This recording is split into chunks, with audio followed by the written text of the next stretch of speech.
రవి ప్రకాష్ సిలికానాంధ్ర ఆసుపత్రి Kuchipudi super speciality వైద్య సేవలు పూర్తిగా ఉచితం. నా పేరు లక్ష్మి, నేను వరప్రసాద్ గారి భార్యని. ఆయన తన జీవితం అంతా ఇలాగా ప్రజాసేవ కోసమే దారిపోయాలన్న నిర్ణయంతో రాజకీయాల్లో అడుగుపెట్టారు.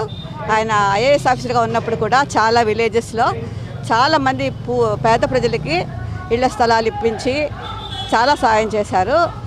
ఇప్పటికొచ్చి కూడా కాంచీపురం డిస్టిక్లో ఇంతవరకు కలెక్టర్ని చూసామంటే అది వరప్రసాదరావు గారినే. ఇంతవరకు కలెక్టర్నే మేము చూడలేదు మా జీవితంలో అని చెప్పిన సంఘటనలు కూడా ఉన్నాయి. ఆయన ఇప్పుడు పార్లమెంట్ సభ్యుడిగా భారతీయ జనతా పార్టీ తరఫున తిరుపతి పార్లమెంట్కి పోటీ చేస్తున్నారు కనుక కమల గుర్తుకి ఓటేసి ఆయన్ని గాజు గ్లాస్పై ఓటేసి జనసేన శ్రీనివాసులు గారిని గెలిపించవలసిందిగా ప్రార్థన. నమస్కారం అండి, నేను వరప్రసాదరావు కూతుర్ని స్ఫూర్తి. మా నాన్నగారు ఎన్నో ఇయర్స్ నుంచి అందరికీ సేవలు చేస్తూ ఫస్ట్ ఐఏఎస్ ఆఫీసర్గా సేవలు చేశారు. దాని తర్వాత ఎంపీ తిరుపతి, ఎమ్మెల్యే గూడూరు. ఆయన లైఫ్ అంతా మిగతా వాళ్ళ కోసం సేవలు చేసి అన్ని ఇంప్రూవ్మెంట్స్ తీసుకురావాలని. మీకే తెలుసు ఆయన ఎంత హార్డ్ వర్కింగ్ అని. ఈసారి కూడా ఆయనకి ఓటేసి, బీజేపీకి ఓటేసి, మోడీజీకి ఓటేసి మీరు ప్లీజ్ జనసేన గాజు గ్లాసుకి ఓటేసి మీరందరూ మీ ఓట్ని కరెక్ట్గా మా సింబల్ లోటస్ సింబల్ అండ్ గాజు గ్లాస్కి మీరు ఓటేసి మమ్మల్ని అందరినీ విన్ చేయించాలి. మీరు కూడా మిమ్మల్ని విన్ చేయించుకోవాలి. Thank you. నా శేష జీవితాన్ని ప్రజల్లో ఉండాలనే ఉద్దేశంతో నేను ఐఏఎస్ విడిచిపెట్టి రావడం జరిగింది. దానికి ముఖ్యంగా నన్ను అన్ని విధాలా ప్రోత్సహిస్తున్న నా భార్య లక్ష్మి, నా కుమారుడు నవీన్ గుప్తా, నా కుమార్తె స్ఫూర్తి.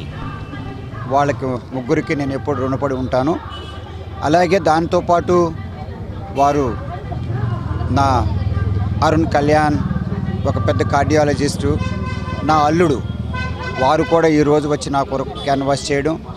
అలాగే నా కోడలు మరొక డాక్టర్ ప్రీతి, తను రావడం, వాళ్ళ పిల్లలతో రావడం.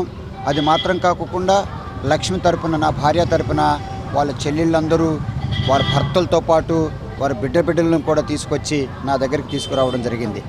ఇది ముఖ్య ఉద్దేశం ఏమిటంటే వారందరూ కూడా ప్రజల సేవ అంటే చాలా ఇష్టం కనుక అందరూ బెంగళూరు నుంచి, చెన్నై నుంచి, అన్ని ప్రాంతాల నుంచి వచ్చి ఈరోజు మోడీ గారు గెలవాలా, కమలం గుర్తు గెలవాలా అనే ఉద్దేశంతో ఒక్కొక్క గడపకి వెళ్ళడం జరిగింది.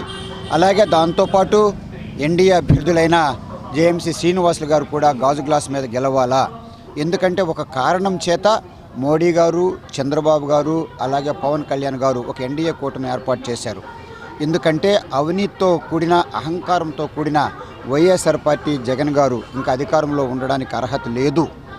ఎందుకంటే గత 5 సంవత్సరాలు కూడా అహంకారంతో, నియంతృత్వంతో, అవినీతితో కూరుకుపోయింది కనుక మార్పు కొరకు తప్పనిసరిగా రాబోయే ఎన్నికల్లో, రేపు మే 13 జరిగే ఎన్నికల్లో కమలం గుర్తు మీద నన్ను గత 15 సంవత్సరాలుగా తిరుపతి నియోజకవర్గంలో ఉంటూ ప్రజల్లో మమేకమై ఉన్నాను కనుక కమలం గుర్తు మీద నిలబడుతున్న నన్ను ఆదరించండి. అలాగే తిరుపతిలో కూడా మార్పు చాలా అవసరం.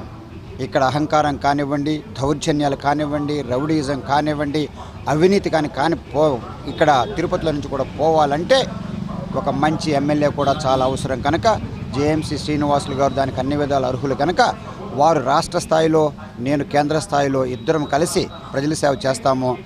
మాకు 2 ఓట్లు ఇవ్వండి. మాకు ఎన్డీఏకి ఒక ఎంపీ కమలం, ఒక ఎమ్మెల్యే గాజు గ్లాస్ ఇస్తే తిరుపతి ప్రజలకు 5 సంవత్సరాల స్వేచ్ఛనిస్తాము, స్వతంత్రాన్నిస్తాము, ప్రజాస్వామ్యం ఇస్తామని చెప్పి తెలియజేస్తాం. మరిన్ని వీడియోస్ కోసం ఛానల్ ని సబ్స్క్రైబ్ చేయండి. లేటెస్ట్ అప్డేట్స్ కోసం వాట్సాప్ ఛానల్ ని ఫాలో చేయండి. అండ్ లింక్ డిస్క్రిప్షన్ లో ఉంది.